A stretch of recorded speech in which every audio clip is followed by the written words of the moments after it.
Hi, everyone. So I am joined by the beautiful Bec. Bec is my hypnotherapist friend, beautiful addition to my life this year and has really helped me in a lot of ways. The purpose of this chat is that after Tom and I went through miscarriage, just the amount of people reaching out saying that they didn't have perhaps access or funds to help and support, not necessarily just as it pertains to miscarriage, but grief or spiraling thoughts. And something that Bec's been really helpful for me on, and something I experienced definitely through this miscarriage process, is kind of when my thoughts get away from me. And although I understand logically why things happen, my emotions are stronger, or I can't get a handle on my emotions often. Spiraling thought, feeling like my thoughts are hurtful as well, and not really knowing how to interject or intervene, and it can get to a dark place. And I know that a lot of people dealing with grief or miscarriage or any traumatic event can find themselves in a position where they feel isolated or alone or don't have any tools. And so something Bec does amazingly is kind of give some practical ways, and I thought it would be a really helpful resource for people. If they wanted it, they can listen, they can watch, and also just share the beautiful magic that is Bec. So Bec, welcome. Thank you. Thank you so much for having me along. And I think the first thing to acknowledge is around the fact that with that grief of miscarriages, so I remember when I was doing all my training, a tutor said to me, where there's grief, there's trauma. Mm-hmm. So I think that most people through the human experience that we have are going to experience some form of grief in one way or another. But today, specifically in relation to miscarriage, I think that it can be incredibly heart-wrenching and heartbreaking. And, I'll work with people that it's reoccurrent, or, they're on a fertility journey and lose that side of hope, and their nervous system's just so overwhelmed with grief, with anxiety, with fear, with anger. There's so much going on that, and also that difficulty or of being able to reach out, like it's feeling like, they don't have that support around them. Because I think that it's very different going through, say, miscarriage to, say, losing somebody that's been here in the physical form, right? Yes. So say a parent or a sibling or whatever it might be, that's also incredibly heart-wrenching, but it's a different experience because they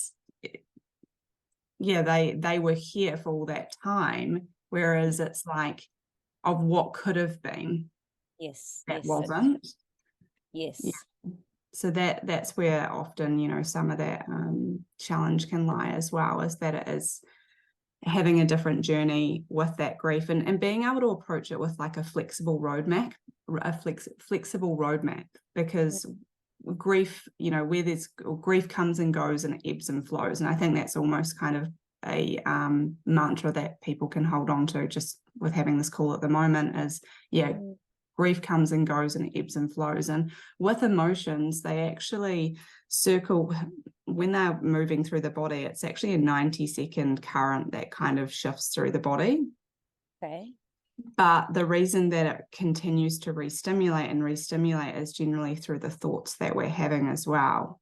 So today we're going to go through a couple of different tools that are kind of interchangeable and that are soft and gentle, because obviously I have to be careful in the respect of what's shared, without being able to kind of screen anyone. So what can I give people to support them with, that's just gentle and kind of that self-compassion piece and loving piece, rather than diving into the depths of perhaps a traumatic experience, right? I think that's especially helpful with dealing with this miscarriage thing, because I know, even though would make a great mother and all that, the fact that it hasn't worked, and even though I know logically I'm at no fault of that, there is still that blame and that negative self-talk that can happen about thought process. So I think having some self-compassion is probably a good thing. See if people have walked this path before, because it's quite interesting. I never would have thought I would have those thoughts of it being my fault, but your Yes. brain can go there, you know, even if you know logically that's not what happened. It's just your brain trying to find ways to hurt you because you're hurting.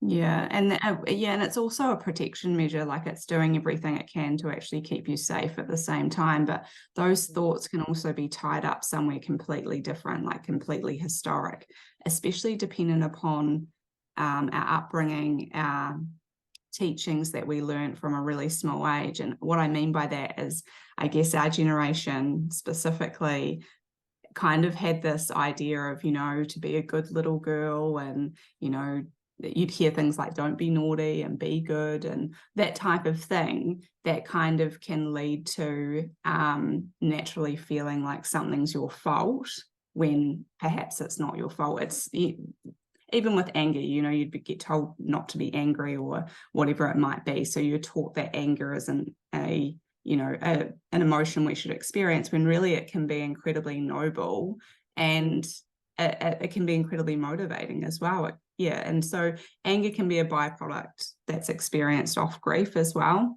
And I guess that's something to mention, is the fact that with grief comes an ordeal of other emotions. We can experience anger, we can experience fear. Yeah. We can also begin experience things like shame and guilt as well. So when working with people, is being able to kind of work with all of that emotional landscape as well.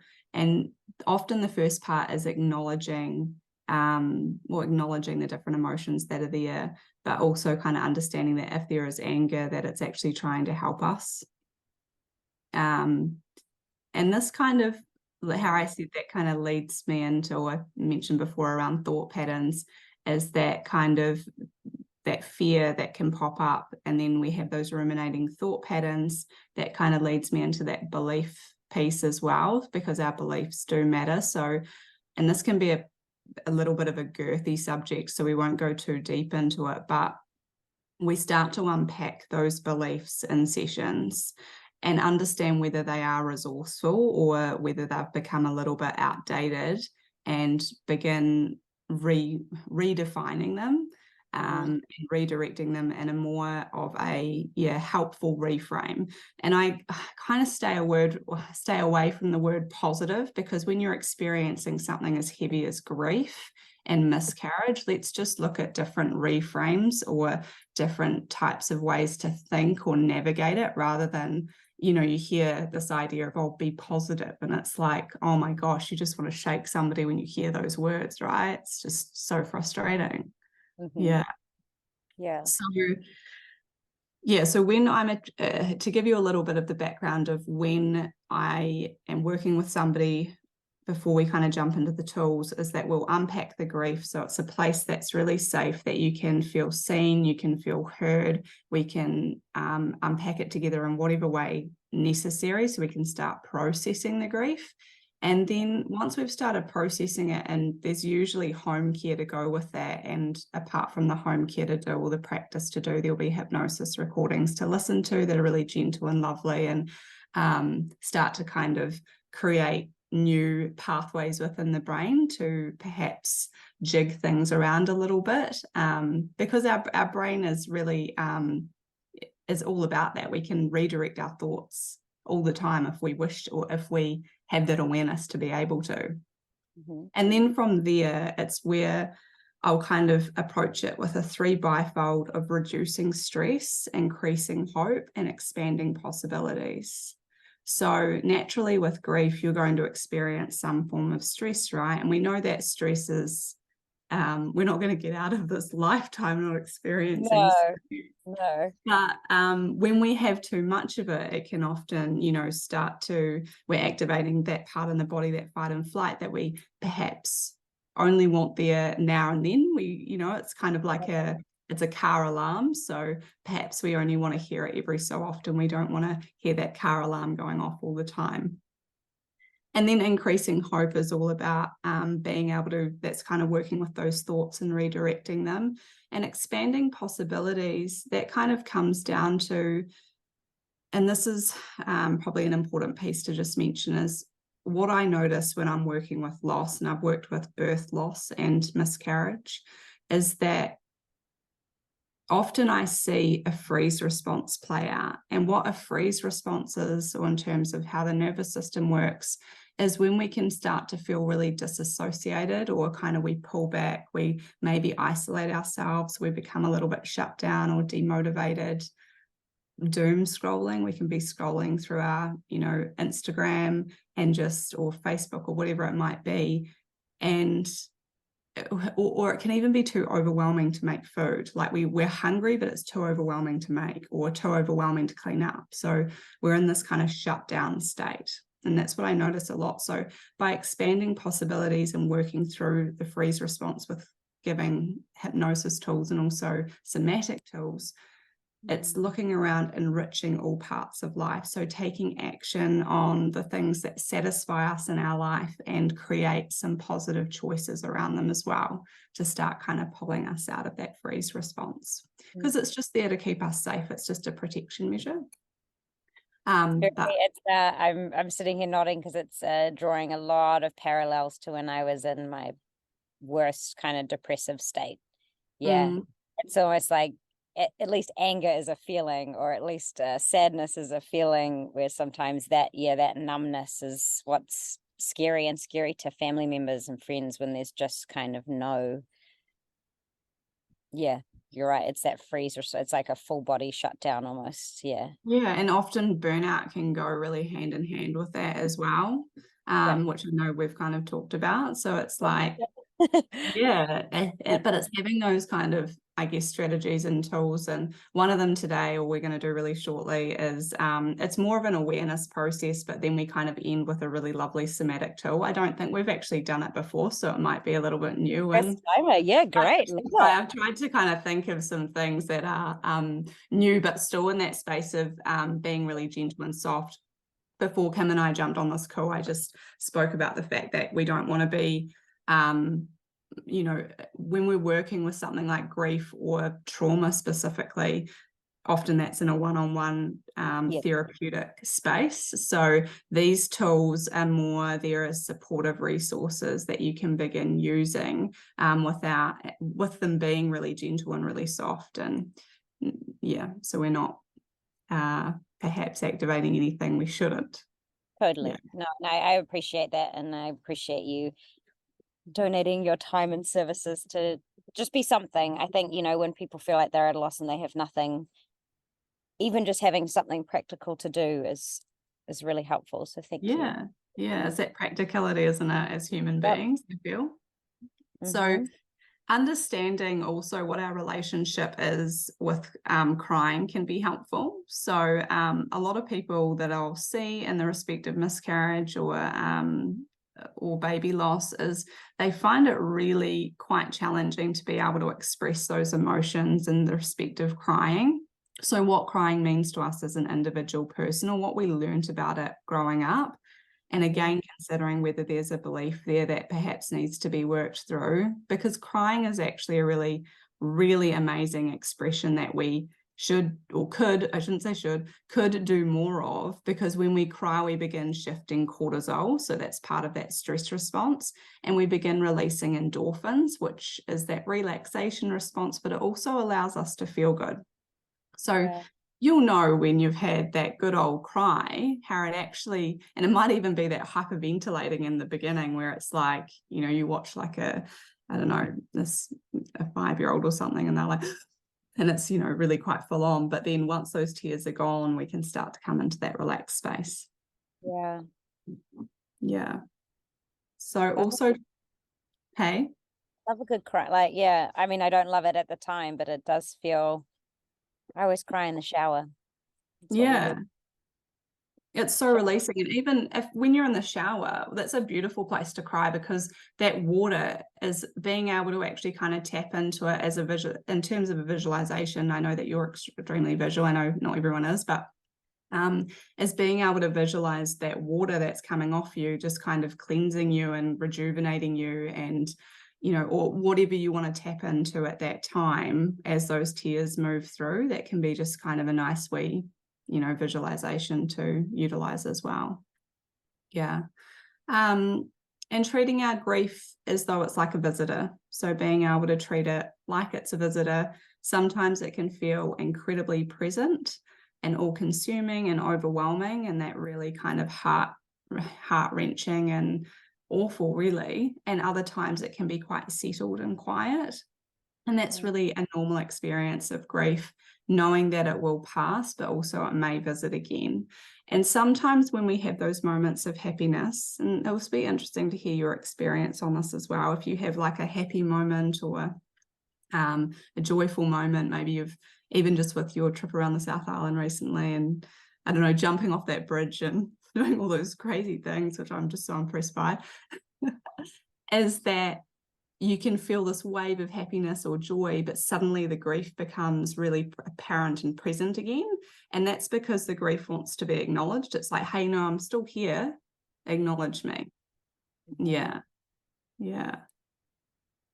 Yeah, and then there's almost this guilt layer sometimes too, if you have, yeah, that you should be sad the whole time, or it's kind of judging your journey, self-judging your own journey of emotions and stuff. Yeah. Yeah, totally. And that's where we start to pull back on the judgment, offer that self-compassion, and approach it with curiosity and observation. I always find that being able to reframe that word judgment with observation and curiosity can be quite a positive shift just within that as well. Yeah.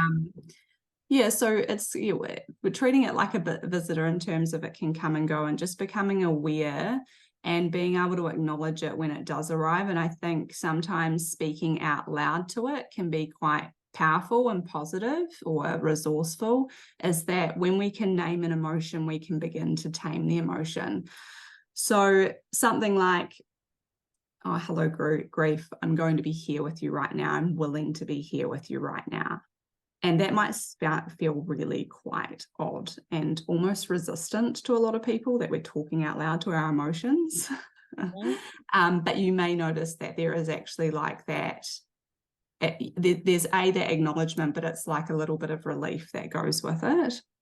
Or what do you need right now, grief? What is it that you need right now?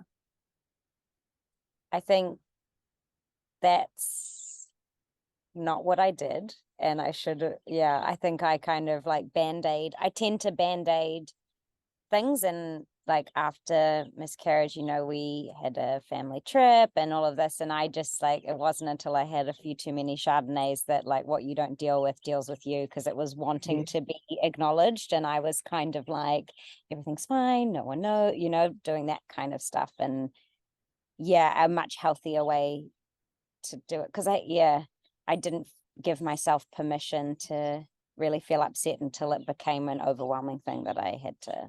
Yeah. If that makes sense. Yeah.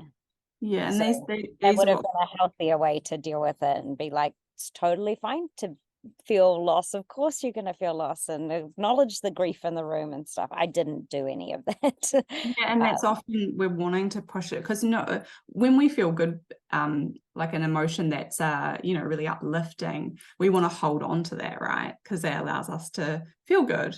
But when we experience something that's perhaps more in that contracted energy of things like guilt, grief, shame, fear, it's like, oh no, we're going to just push that right down, and we feel that kind of like, let's just kind of suppress it and we'll deal with it later. I have started hearing a lot of the time with people saying, oh, that's a 2024 problem. So it's like, oh, I say future Kim. That's a future Kim thing. Yeah. It's a future Kim thing. Can't be on a Disney cruise and be crying all the time. So we'll deal with this next week. Was kind of like, it's a future Kim thing, which And you'll notice that when we do, and so that's a really powerful process, is speaking out loud to the grief, asking it what it needs at that time, or I'm willing to be here with you right now. Because you'll notice that the more that's done as well, like I said, the emotion is actually kind of like a 90-second cycle. It's the thoughts that continue to re-trigger it. So it may feel odd, it may feel resistant, but going slow and being compassionate with yourself. So even if it's only just momentary, right? Like if you can only do it for a moment, great. If you can do it 5 to 10 minutes, amazing as well. it'll be different with every experience. Much like I say with meditation as well, is that no two meditations will be the same. So it's like every experience we can, pull back from putting that self-judgment on ourselves and just be curious and open to the experience instead. Yeah. Yeah. So asking it what it needs. Yeah. So I'm going to take you through a wee tool now, which is just more of a acknowledgement and awareness tool. I'll kind of keep it open as well, so that perhaps for some people it may be grief that the focus is.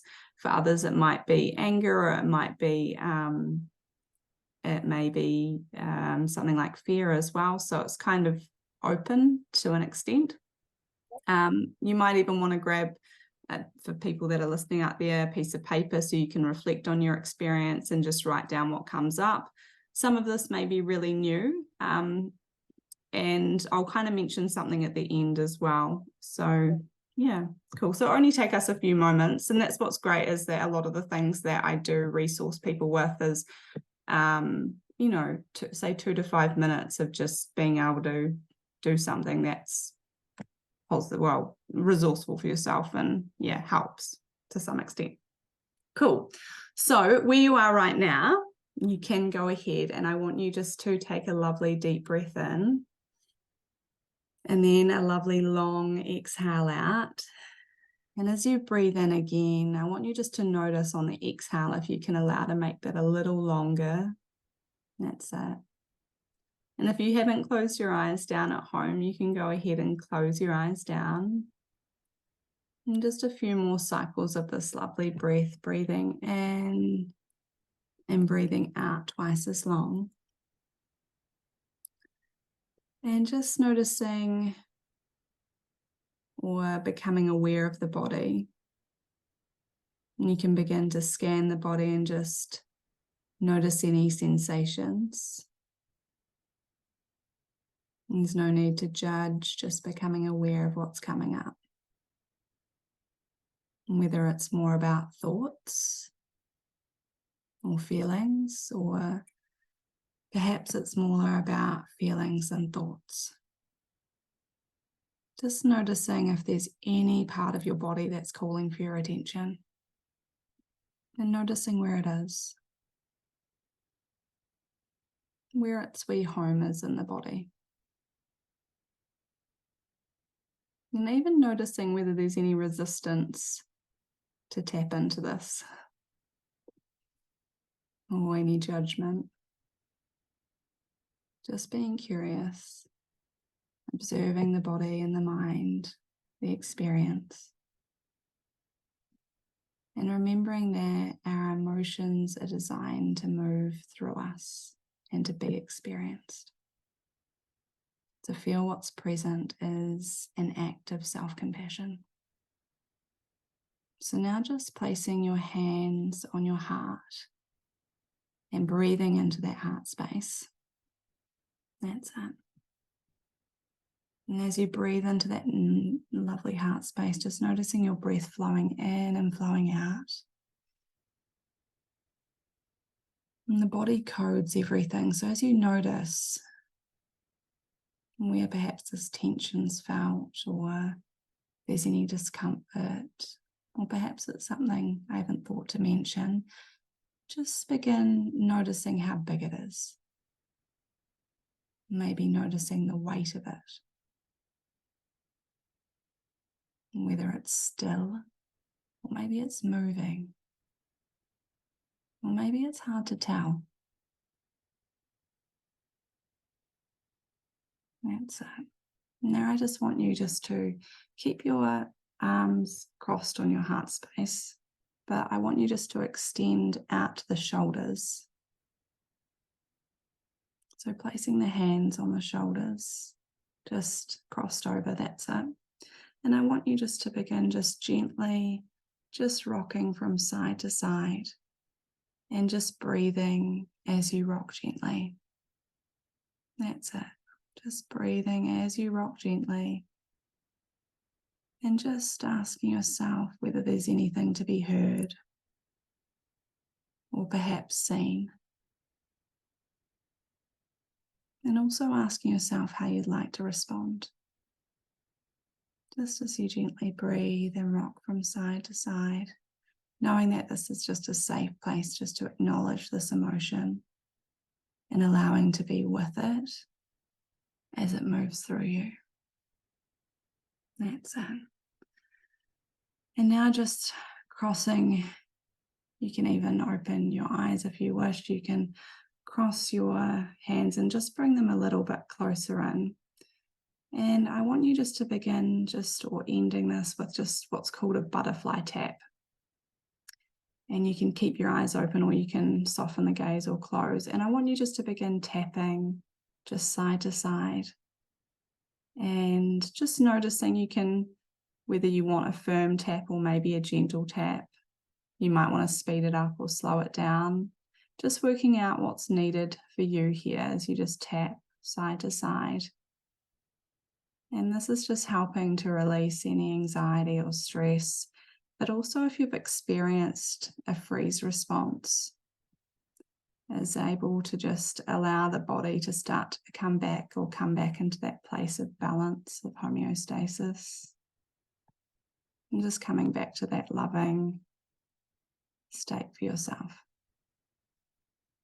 And then just taking a lovely deep breath in. And as you exhale, you can open the eyes, maybe move the body however you wish. And then, like I said, you can just, if you wish, if you have paper and pen, you can just note down your experience with it, what came up or what was present. And at one point, I said about whether you could experience any feeling. Sometimes people may not experience a feeling, and that's often if we are heavily in that freeze response in the body, because our body and our mind are doing everything they can to keep us safe at all times. So it's a kind of like a coping mechanism of safety. But this is where we, like I said, we have to feel it to heal it, and we have to name it to tame it. That can be kind of a good wee mantra to use too. So that's where perhaps sometimes there can be deeper work to be done to come back into that space in the body. Yeah. How did you find that, Kim? A little disappointing. Not you, me. Yeah. A little disappointing, but no. In which is a judgment, which is fine. That's what it felt. I think that's something that we worked with too. Like, I don't have a lot of trust that I take care of myself. Do you know what I think that was even just feeling more of a hug. It's like, yeah, like my thought process was more around like, yeah, be kinder to yourself. Meaning that was a really beautiful exercise. I love the butterfly tap just because I love butterflies as well. Yeah, I think that's a really helpful exercise for me to just remember to take care of myself too. Tend to drive the car but leave myself on the side of the road and put other people in the, do you know it? Which is something I went through, and I think that's part of this process for me, was like,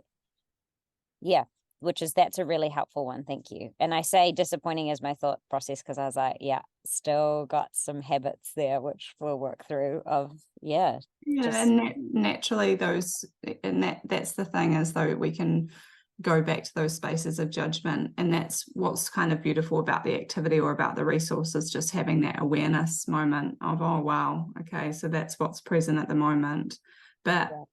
And this rocking motion can be really lovely because it's quite grounding and soothing. So it's it's also really good for our freeze response in the body and being able to kind of give ourselves that love and compassion. So it's interesting, it came up then as well. So that could be, even just doing that alone could be a nice thing for just a couple of moments. Doesn't have to be for too long, just a couple of moments. There's also something powerful, I think, for me, like holding that heart. I often find myself like, that is a pose that I sit in, which I think I read in the if you heal your body, you can heal yourself kind of stuff, like a need for mother, kind of that maternal, like it's like almost physically having to have my hand on my heart as a way of trying to, protect myself way. So yeah, so that Yeah. that actually feels really, I need to do that more because it actually makes me feel better to have my hand here as a physical Yeah. contact. You know, you've taught me like holding my Love it. wrist as Yeah. well. Yeah. Yeah. So yeah. It's amazing just to have that awareness, to know that that's actually a resource for you that you can use. It's like an anchor, right? Yeah, a way to self-soothe is just like, yeah, and I sleep like that too. So it's, yeah, my Oh, body wow. trying to help myself. That's so cute. Yeah, yeah. I So love that, that. so thank you. Yeah, that was beautiful. And we'll do one more tool as well. It's a wee bit longer, but it'll be a lovely way to kind of finish up. But I came across this quote that I want to share. It's by Rumi. I love Rumi's quotes. Like, they just always resonate with me. And it's a little bit moving, or when I say moving, I guess a little bit emotional, but it is, and I've just got it noted in front of me, is that in this life, we will constantly be pulled between love and loss, grief and gratitude, pain and purpose. But how brave it is to allow yourself space for the tension, to know that seemingly opposite things can be true at once, and to hold them in your hand at once and in your heart at once. And I thought that was really beautiful, that it kind of allows you to know that, oh, wow, is that having the human experience is that we are going to have this landscape of every type of emotion we experience through life. So, and knowing that they can coexist. So having that grief can be there, but there can be some love or gratitude that can pop in as well. And that's okay. And like I said before, is that sometimes that grief will pop up again and be like, hello, listen to me. You don't want to be too happy there. But being able to just, yeah, acknowledge that it is there. I feel like it sometimes walks alongside us. Yeah, that it kind of, yeah, like I say, it ebbs and flows. So it can walk alongside us at times. Yeah. Yeah. That's a beautiful quote. I like that because that is, yeah, we spend a lot of time trying to numb and avoid feeling certain things, but you're right, it's actually part of the experience. How lucky are we to experience all the emotions, you know? Although it doesn't feel like that when you're going through it. No, that's right. It Part of doesn't. It yeah. can. It's like that, and often, we're in those depths of dark places. That's where that light can shine through as well, right? Like, I so heavily believe in the idea that when we go through those places that are excruciatingly painful, is that there's also, like, often a beautiful learning to discover somewhere along the line. And it might not be immediately, it might not be for quite some time, but down the track there could be something that where we can kind of tap into, or at least like to kind of, be able to utilize it in some way. Yeah. So I'll take you through the second tool. This is a little bit different. I think we've done this before, but I'll kind of create a little bit of a difference with it, more specific to, say, grief or anger or fear. And that tends to be that 3 cycle. I mean, there may be other things that are present as well that come up, like guilt and things, but I'll can weave that in as well. And so this is being able to acknowledge and bring that emotion up, but then be able to do something with it as well. So almost like we were talking about just a moment ago with how we'll experience sometimes joy, but then that grief comes up, as almost this is making it purposeful so that we can go and experience some joy for a moment as well. Yeah. Okay. So making yourself comfortable where you are, and if you're at home, just a heads up as well, don't do any of this while you're driving. Great disclaimer. I'll mention that in the intro. Yeah. I always forget to tell people when I'm working with people in session, it's like, don't listen to your recordings when you're driving. Okay. Lovely. Okay, so just beginning to close down the eyes, and you can take a lovely deep breath in, and then a breath out, a lovely long exhale, and you can begin to just notice what you're feeling at the moment. Now, you don't have to judge it positively or negatively. I'm suggesting that you just become aware of what you're feeling now. And as you notice how you're feeling authentically, And just allow yourself, just for the purpose of healing, to be present with that. And for the purpose of learning, for clearing, it'll be helpful if you just give yourself permission to bring to mind something that's perhaps created that discomfort for you. That's it. And perhaps as you get in touch with whatever that might be at the moment, be it a feeling of pain or discomfort or persistent fear or worry, or a feeling of grief or guilt or shame, you may notice how this feeling has been impacting you physically. And just allowing to uncross the feet and uncross the hands if you haven't already done so. And just allowing the hands to just be gently relaxed there. Good. Maybe hanging loose beside you and just breathing naturally. And just notice how you feel in your body right now. And you can let yourself think about whatever it has been or bothering you, or maybe it's just a feeling, or more of a feeling than a thought, or perhaps it's the other way around, more of a thought than a feeling. Just allow yourself to be present with whatever's been. Become aware of how you're feeling in your body, or how it feels in your body. And just scan through your body just to notice. Notice how you feel in your throat, your chest, your belly, even your arms or your legs. And to give us a measurable shift on a scale of 1 to 10, with 10 being, say, the worst. Measure any discomfort that you're feeling from 1 to 10. And just make a note of it in your mind. And now with your eyes just remaining closed, make a fist with your right hand and squeeze it as hard as you can. That's it. Perhaps imagining your fist beginning to pull that hard feeling out of your body and into the fist itself. Whatever degree this happens is just right for you. Even just the physical squeeze itself is enough. And now take a deep breath in, a big breath in, and then breathing out deeply. Get all that breath out. That's it. Good. And now just release that fist and relax that hand. Good. And now I want you just to go ahead and open the eyes right up and just look up as if you're looking up to the sky. That's it. And then just closing the eyes down and taking in a deep breath in. And then even sighing the breath out. Now I want you to let your mind and let those thoughts go somewhere completely different. Let your mind go to a time, maybe recent or maybe a long time ago, when you were having a wonderful time, where you felt wonderful. Maybe you were on a holiday, or you were laughing at something that you heard, or perhaps it just brought a smile to your face. And whether you recall one or many times like this, have you ever laughed until your faces got tired and sore?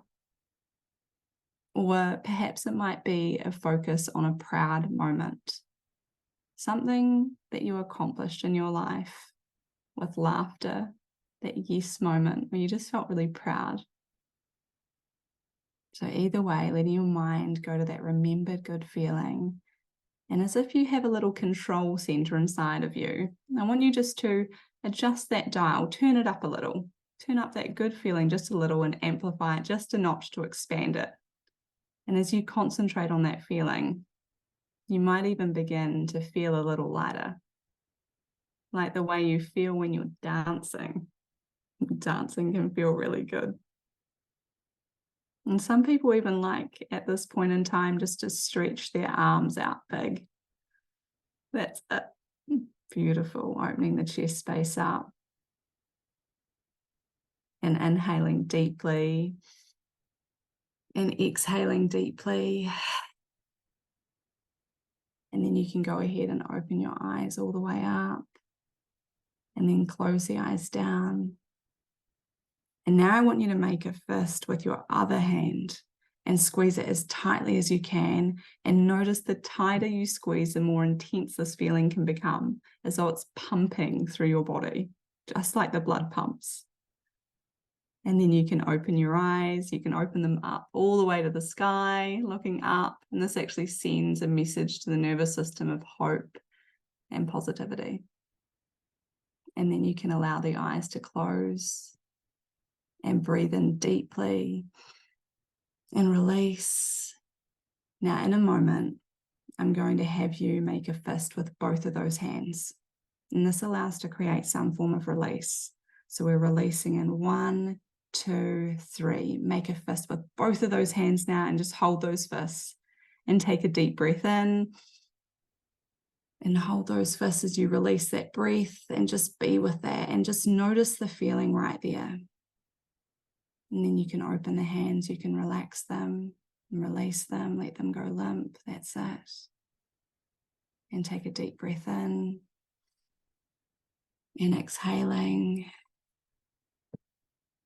And then you can go ahead and you can open your eyes and look up to the sky just one more time, or the ceiling.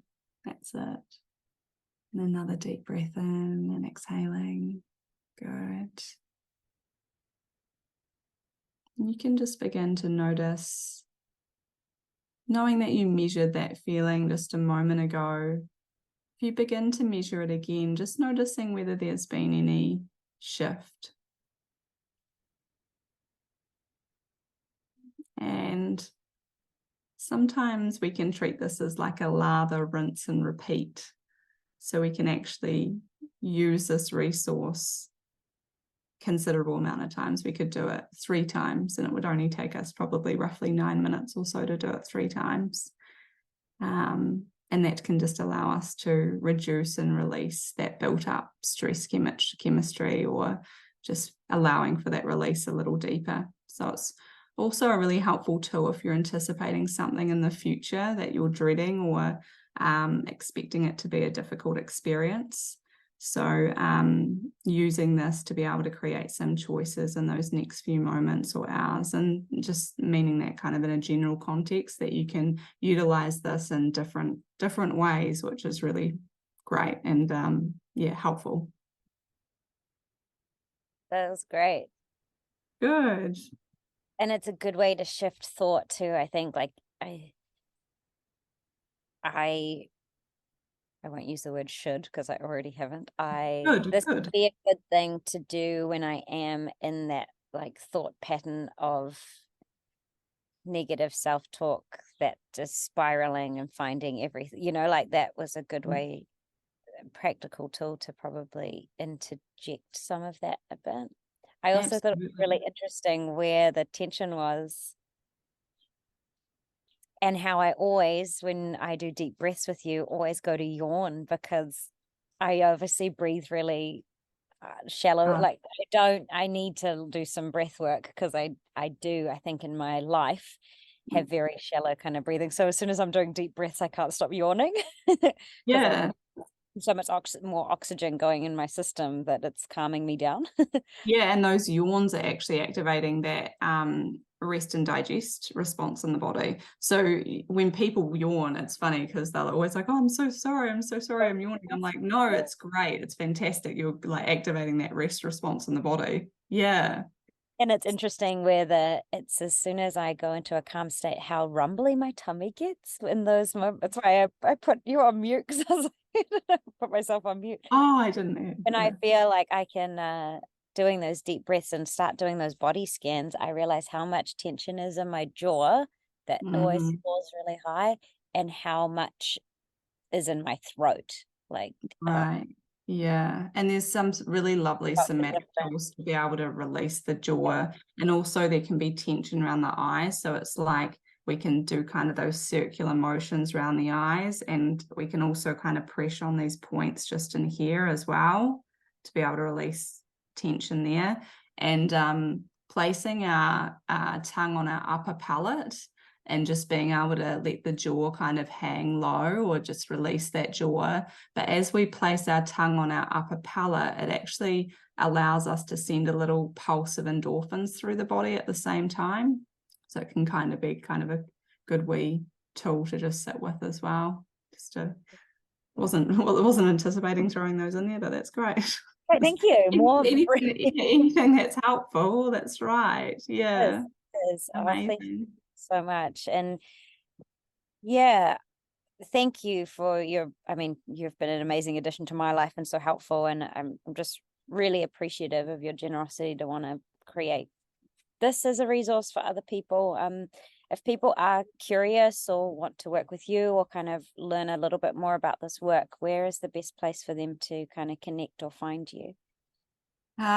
Probably Instagram's the best place, which is the Instagram handle is BE_hypnotherapy, or otherwise my website, which is www.behypnotherapy.co.nz. I spell it because sometimes it can be a little bit confusing whether it's just one B or it's actually BE. Yeah, so that's probably the best way. And I'm more than happy to chat to people or have those conversations. Like you said, a lot of people had contacted you because they felt like they didn't have the support because of, say, financials, which I never really want financials to be a block for people. So I actually always kind of can work out arrangements with them. But it's kind of really made me want to perhaps run some talks or use something in this space that can just be a couple of resources here and there, so they've got something to soothe them or soften things. Yeah. And I think I was really really surprised by so many people, like friends of my mum's or friends of Tom's mum, or even their parents who perhaps went through this experience a really long time ago and never spoke about, like the amount of people who are like, oh, I had that experience, decades ago, and I never really spoke to anyone, who like now almost are also having this layer of self-abandonment where they never really processed but want to now. And I think that's a really beautiful thing that this conversation has kind of opened up, as well as my heart breaks for those people, especially so many women have contacted me who've had to birth babies, and then just because of the time back in the day, they weren't even able to see them. They were kind of taken away, and so they've got trauma as well around that experience. And so I just want to also acknowledge that to people, like whether this happened this week, last week, years ago, decades ago, like just that we want to hold a space to this is a resource that's available for them too, because I'm sure you've dealt with people who haven't dealt with or haven't given themselves permission to have an experience. 100%. And often it's something that can become quite, I guess, suppressed and unconscious, that it's when you're working with people that perhaps are, a bit older, I don't know, 50s, 60s, whatever, that they go back to a moment in time where, say, something like this pops up to be processed. And again, it's just it's being able to have that self-compassion piece to be like, okay, so it's here to process now, so we can, it's okay to do that. It's such a beautiful sisterhood, and men too. I think this is a good thing to go through, because they have a journey with it. Tom's having his experience as well, and those tools the men can use as well. So just if there are, and naturally there's going to be men out there that are struggling with this in terms of obviously supporting either their partner, or whether it's hurting for them as well, as being able to, okay, you can tap into these tools as well. They're not just for, say, the mums to experience, or the woman to experience as well. Well, I love you dearly. Go and enjoy your beautiful day. Thank you again. This feels, here's Tom now. And come say hi. A guest appearance. Bringing you a coffee. Bringing Sorry, me I've got a no coffee. shirt on. That's right. Hi. What How the people doing? Good, thank you. Tom's on Bec. We were just saying that, like, we just did some resources and stuff, and how important it is for men as well to be acknowledged and supported during the journey, you know, as well, Oh, because you right, guys of have course, your yeah. own journey with Yeah, stuff. So absolutely. Yeah, for sure. Yeah, 100%. Yeah. So nice to meet you. It's funny though, because I feel like I semi-know you because I'll say totally. watch Kim's stories or something like that. And you Yeah. guys are traveling around the last 6 days or Yeah. like Yeah, whatever's going on. Like, yeah, it's He's funny. we're connected at the hip, aren't we, my darling? Yeah, Yeah, beautiful. absolutely. Yeah. Yeah, and beautiful. congratulations as well on your Oh, engagement. thank you very Thank much. you. Yeah, Yeah. absolutely. No, it's Very yeah, exciting. love him very much. Awesome. Cool. Thank Right, you well, so we love much. you Jen. very much. Thanks for doing this, Bec. You're a bloody legend. So Thank you. Awesome. Are you still in New Zealand, by the way, or? yeah, we're We in are. Pawanui right Yeah. now. Oh, of course you are, because it's daytime. Otherwise, it'd probably be nighttime. Sorry. Yeah, it's lovely and it's going to be a beautiful day. So we're going to go take the kids and jump off the wharf, I think. Yeah, it's sort of time to Oh. do something. We're all Yeah, had yeah. quite a lazy morning, just sort of slept in and just I'm like, Auntie Kimmy's Yeah. doing a podcast. Everyone be everyone be quiet. quiet and just everyone's on their phone. She's talking about her feelings on the internet. Go. Get out of monster. Yeah. Awesome. No, it was good to get on early as well. So yeah, anyway, I Great hope to you guys have a beautiful day and yeah, we'll talk soon. Nice All to right. meet you. Love you. Bye. Ciao. Bec. See ya. Bye.